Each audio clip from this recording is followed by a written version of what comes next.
Halo, assalamualaikum teman-teman semuanya. Selamat pagi, selamat siang, selamat malam, dimanapun kalian berada. Sehat-sehat semua ya. Oke teman-teman semuanya, di video kali ini aku akan ngebahas lebih detail Easter egg dan detail-detail tersembunyi yang mungkin aja kita lupain dan terlewatkan pada episode keempat Moon Knight.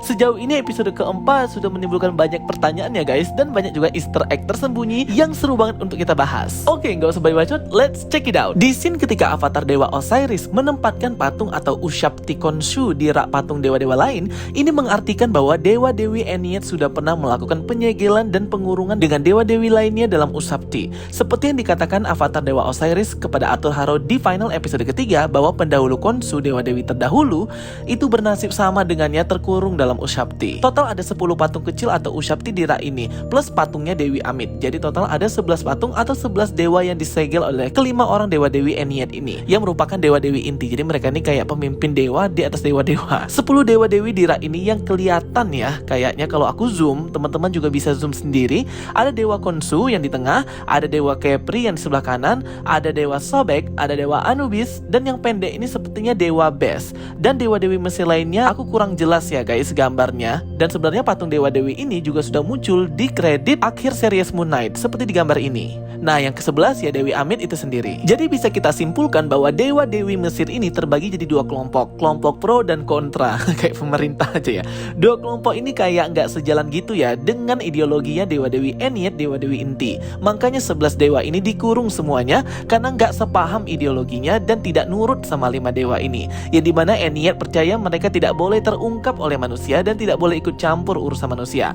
Tentunya pasti ada dewa-dewa aja yang nakal dan nggak nurut. Nah, inilah jalan satu-satunya mengurung mereka dalam patung Ushabti, termasuk Khonshu dan teman-teman yang lain. Di episode ketiga, Dewa Horus berkata kepada Mark bahwa mereka tidak menelantarkan manusia, tetapi manusialah yang meninggalkan dan menelantarkan mereka dewa-dewi ini. Manusia sudah tidak percaya lagi dengan mereka. Ini bisa mengindikasikan bahwa manusia berpaling dan tidak menyembah dewa-dewi Ennead Mesir lagi. Bisa aja karena mereka melihat keajaiban lain. Seperti mungkin ya guys, munculnya mutan pertama Esa Banur yang memperlihatkan keajaiban pembangunan piramid seperti di film X-Men.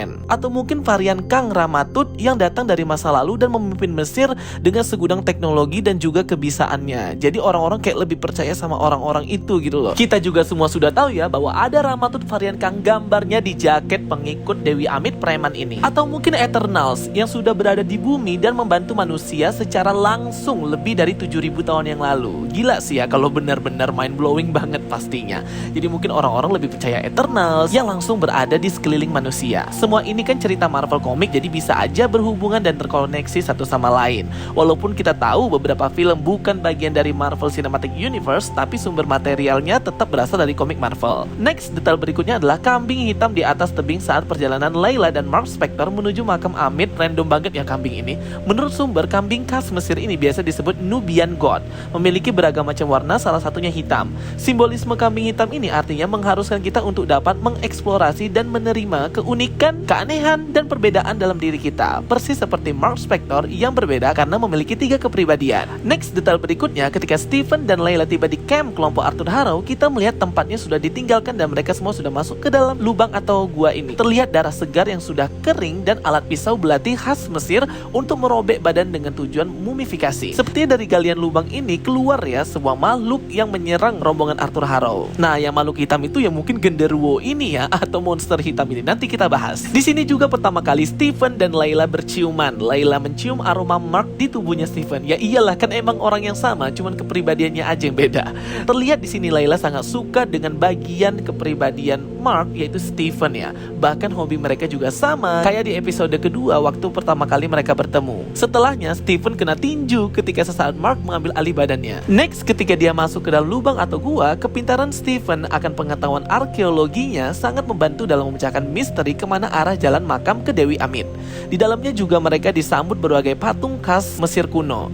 Layla menuliskan angka 14 dalam bahasa Arab untuk mempresentasikan ayahnya bahwa ia sudah pernah menginjakkan kaki di situs sejarah ini. Angka 14 bisa juga clue untuk komik Moon Knight isu 14 ketika menceritakan alur cerita pertarungan Moon Knight dan Bushman. Next, detail berikutnya adalah struktur ruangan yang seperti labirin mempresentasikan Eye of Horus atau Eye of Mind. Mata Horus ini merupakan sebuah simbol perlindungan kerajaan di di akhirat.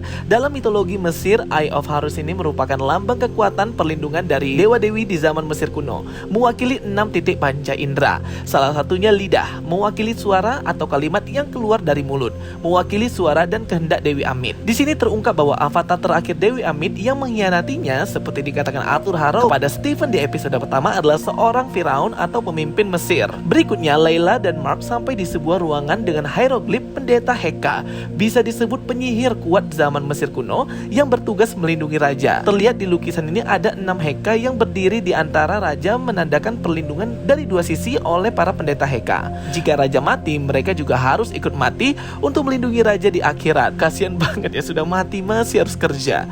Nah, makhluk hitam monster yang mengerikan ini kemungkinan Heka atau pendeta Heka yang masih menggunakan kekuatannya untuk melindungi makam. Gila banget ya, berabad-abad kok nggak mati. Tapi bisa juga dia ini Bushman, salah satu karakter di komik yang tadi saya ceritakan. Terlihat oleh Stephen di atas meja darah segar dan potongan-potongan daging. Mengejutkan Layla dan keduanya. Banyak darah yang berceceran di meja itu, dengan beberapa guci kecil berwarna putih dengan penutup patung-patung Mesir yang ternyata digunakan untuk menyimpan organ-organ tubuh. Terlihat darah segar mengalir. Dan Layla juga menemukan peralatan untuk mumifikasi seperti alat pemotong daging, dan di bagian bawah ruangan ini juga berserakan tulang belulang manusia. Ini scene lumayan mengerikan dan disturbing banget ya. A+ banget untuk Marvel Studio dan Disney akhirnya bisa menampilkan sesuatu yang beda ya. Nggak yang anak-anak atau happy-happy lagi, tapi lebih disturbing dan banyak darah. Dalam rangka mencari jalan lain, Stephen menemukan tulisan bahwa Dewi Amit disegel dalam patung Ushapti, yang mengartikan bahwa sama seperti nasib Khonsu dan dewa-dewi lainnya yang tersegel dalam patung-patung kecil. Akhirnya makhluk hitam mengerikan ini muncul juga dengan suara gertakan kayak giginya digesek-gesek gitu pada rahangnya.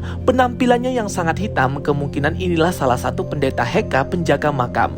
Ia membunuh salah satu anak buah Arthur Harrow, dan mungkin masih banyak lagi yang dibunuhnya karena terdengar suara tembakan bertubi-tubi dari dalam makam. Makhluk ini merobek badannya dengan alat pisau mumifikasi, dipotongnya ususnya dan ditempatkan di guci kecil di bawah itu. Dalam proses mumifikasi dalam budaya Mesir kuno, dipercaya bahwa semua organ pada tubuh yang hendak dimumifikasi harus dicopot dan dikeluarkan kecuali jantung, karena jantung adalah organ suci untuk kebangkitan jasad. Makhluk hitam ini sangat mengerikan, terlihat seperti monster. Menikmati sekali dia memotong daging mutilasi ya. Di sini Layla terpojok dan harus mengendap-endap hati-hati untuk kabur dari pendeta Heka. Namun pada akhirnya ketahuan dan dia dikejar-kejar ya. Tapi karena kemampuan fighting skillnya si Layla ini kuat dan hebat, akhirnya dia berhasil membunuh pendeta Heka atau monster ini. Detail berikutnya adalah ketika Stephen akhirnya bisa masuk ke dalam makam avatar Dewi Amit yang sangat luas, megah, bertabur emas. Dikelilingi banyak patung, ada Thutmose II, patung kecil tentara kerajaan, patung Nefertiti atau permaisuri agung Firaun. Pada peti emas yang megah tertulis kalimat Makedonia atau Macedonia Yunani. Bisa dilihat di foto ini ya. Aku nggak tahu cara bacanya gimana ya teman-teman, tapi artinya adalah Alexandros atau Alexander the Great, di mana satu-satunya Firaun yang bersikeras berkata ia orang Mesir hanyalah Alexander the Great. Kalau sumber di internet berkata Alexander the Great atau Alexander III, Alexander Agung, adalah raja kekaisaran Makedonia timur laut Yunani. Kekaisaran dan kekuasaannya membentang dari laut Ionia hingga pegunungan Himalaya, luas dan besar banget. Ternyata avatar terakhir Dewi Amit sekaligus avatar yang mengkhianatinya adalah Alexander the Great atau Alexander Agung, yang dipercayai oleh orang-orang sampai sekarang makam atau kuburannya masih menjadi misteri dunia, nggak tahu ada di mana. Ushapti Dewi Amit disembunyikan di dalam badan Alexander the Great melalui saat proses mumifikasi dirinya. Melalui tenggorokannya, Stephen akhirnya menemukan Ushapti Dewi Amit. Detail berikutnya terkait kematian ayah Layla, Abdullah El-Fauli, terbunuh oleh rekannya Mark Spector pada ekspedisi pertama ke Mesir. Dan akhirnya Mark Spector itu tertembak oleh Arthur Harrow yang hendak mengambil Ushapti Dewi Amit. Mark pun akhirnya pingsan dan seperti dia tertransfer ke dimensi lain. Stephen pun akhirnya terbangun di sebuah fasilitas rumah sakit jiwa. Nah, di sini nih scene yang membuat orang pada bingung ya pas di final episode keempat. Di sini aku akan jelasin lebih detail lagi ya. Bagian rumah sakit jiwa di Moon Knight episode keempat ini terinspirasi dari komik Moon Knight Lunatic. Rumah sakit jiwa fasilitas kejiwaan ini menggambarkan penyakit Mark Spector seperti di komik, yaitu gangguan identitas disosiatif atau multiple personality disorder. Gangguan yang ditandai dengan adanya dua atau lebih status kepribadian yang berbeda, seperti halnya kepribadian Jake dan Steven.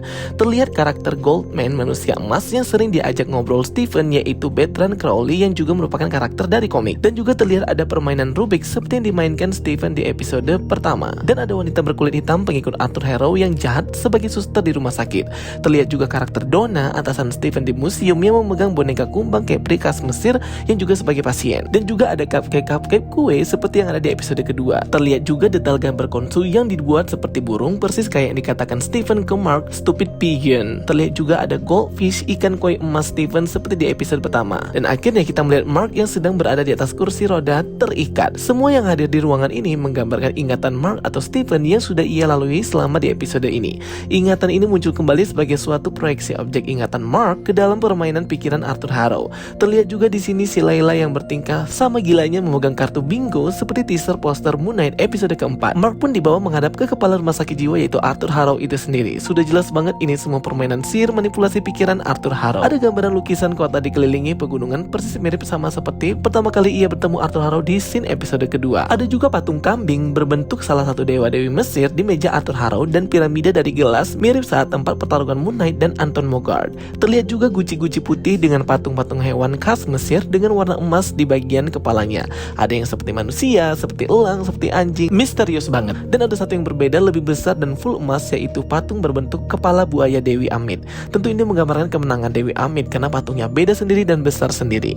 Terlihat tiba-tiba ruangan bergerak seperti kena gempa mau runtuh, menandakan bahwa pikiran Mark ini kuat dan tidak bisa dimanipulasi begitu saja. Jadi si Mark ini kabur ya setelah dia sadar bahwa ini semua permainannya Arthur Harrow. Berikutnya Mark membuka sarkofagus peti berwarna putih, di dalamnya ada Steven. Tapi dia melewatkan sarkofagus berwarna merah hitam yang sebenarnya di dalamnya ada Jack Lockley. Mereka gak membukanya ya karena mereka juga belum tahu ada kehadiran Jack di antara mereka. Warna putih di sarkofagus Steven menandakan cahaya kebaikan di setiap kegelapan. Warna merah hitam sarkofagus Jack menandakan kekerasan, darah, dan peperangan. Perhatikan di episode ketiga, ketika Mark dan Steven bingung siapa yang menusuk dan membunuh para preman ini, karena ini sudah jelas pelakunya adalah si Jack yang membunuh mereka semua. Cerita pun ditutup dengan Steven dan Mark yang dikejutkan dengan kehadiran Dewi Tawaret, Dewi Kudanil yang mengartikan Dewi Penyembuhan dan Dewi Kesuburan. Steven pernah menyinggung tentang Dewi ini di episode pertama saat melihat boneka Kudanil. Dewi ini membuat Steven dan Mark berteriak lucu dan kocak banget ya guys di scene ini. Sepertinya Dewi ini berusaha untuk menolong Mark, Steven, dan Jake kalau dilihat-lihat, atau bisa aja ini merupakan dimensi dari tempat mereka para dewa yang tersegel dan terkunci.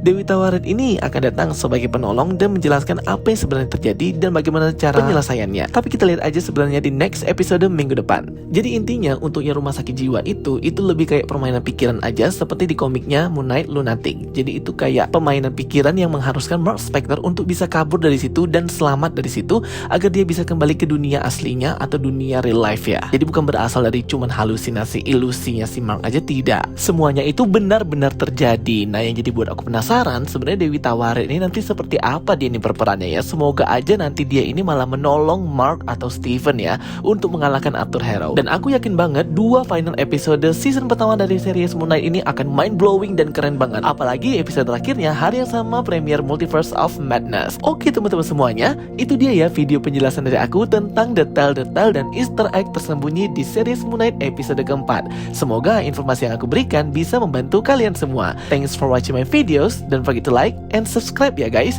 Kita ketemu lagi di video-video aku berikutnya. Sampai jumpa semuanya. Bye bye. See you next time.